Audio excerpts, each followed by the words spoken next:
এই পুরোনো চুড়িগুলোকে আমি আজকে নতুন চুড়ি বানিয়ে ফেলবো। এটা ছিল আমার বোনের মেয়ের চুড়ি। বাচ্চাদের এরকম পুরোনো চুড়িগুলোকে আপনারাও চাইলে নতুন করে নিতে পারবেন। আমি চুড়ির উপর গ্লু লাগিয়ে একটা করে চুড়ি বসিয়ে দিচ্ছিলাম। আমি এখানে চওড়া করার জন্য পরপর ৩ টা চুড়ি ব্যবহার করেছি যাতে এইরকম চওড়া হয়ে যায়। চুড়িগুলোকে পেঁচানোর জন্য আমি এখানে লাল রেশমি সুতাটা নিয়েছিলাম। বাচ্চাদের কিন্তু লাল রং পরলে দেখতে খুবই সুন্দর লাগায়। লাল রংটা বাচ্চাদের সাথে আসলে বেশি যায়। এখানে খুবই অল্প পরিমাণে সুতা নিয়েছিলাম। বাচ্চাদের চুড়িতে সুতার পরিমাণ কিন্তু খুবই অল্প লাগে। তাই আপনারাও চেষ্টা করবেন অল্প করে নেওয়ার, যাতে বাড়তি সুতাগুলা বেশি নিলে নষ্ট না হয়।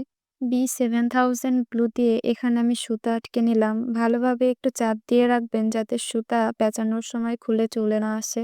আমি চুড়ির গায়ে ফেব্রিকের গ্লুটা লাগিয়ে নিচ্ছি, যাতে চুড়ির গায়ের সাথে সুতাটা ভালোভাবে লেগে থাকে এবং পেঁচানোর পরে ফিনিশিং সুন্দর আসে। আমি যখন চুড়ি নিয়ে ১ম কাজ শুরু করি, তখন এই সুতা পেঁচানো কাজটাই ছিল আমার কাছে সবথেকে কঠিন। আমি সুতা পেঁচাতে গেলে সুতা আমার হাত থেকে ছেড়ে যেত। ফিনিশিং সুন্দর আসতো না। বিরক্ত হয়ে যেতাম, রাগ হতো। আমার এমনিতেই ধৈর্য কম। ভাবতাম হয়তো পারব না। মনটাও খারাপ হয়ে যেত।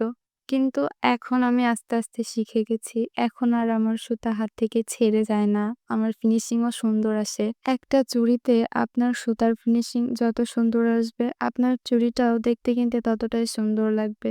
তাই সুতা পেঁচানোটা সবার আগে। এটা যত সুন্দর করবেন, চুড়ির সৌন্দর্য তত বৃদ্ধি পাবে। আমিও পারতাম না, আমারও কষ্ট হয়ে যেত। আমারও ধৈর্য কম। আমার মা আমাকে প্রায়ই জিজ্ঞেস করে যে, "অন্য কাজে তো তোর এত ধৈর্য দেখি না। তুই এই কাজে এত ধৈর্য নিয়ে কিভাবে করিস? এত ধৈর্য তোর কোথা থেকে আসে?" আমি আসলে জানি না। ১ম এ যখন পারতাম না তখন আমার রাগ হতো, ভাবতাম আর করব না, আর পারব না। কিন্তু এখন যখন দেখি যে না আমি তো পারছি, তখন আসলে আমার মনটা ভালো হয়ে যায়। আরো করার আগ্রহ আসে। আমি আজকে যেহেতু বাচ্চাদের চুড়ি বানাচ্ছি, সেজন্য আমি এখানে লাল কালারটাই নিয়েছি। আর রেশমি সুতার তো কোনো কথাই নাই। আমি রেশমি সুতা দিয়েই করছি।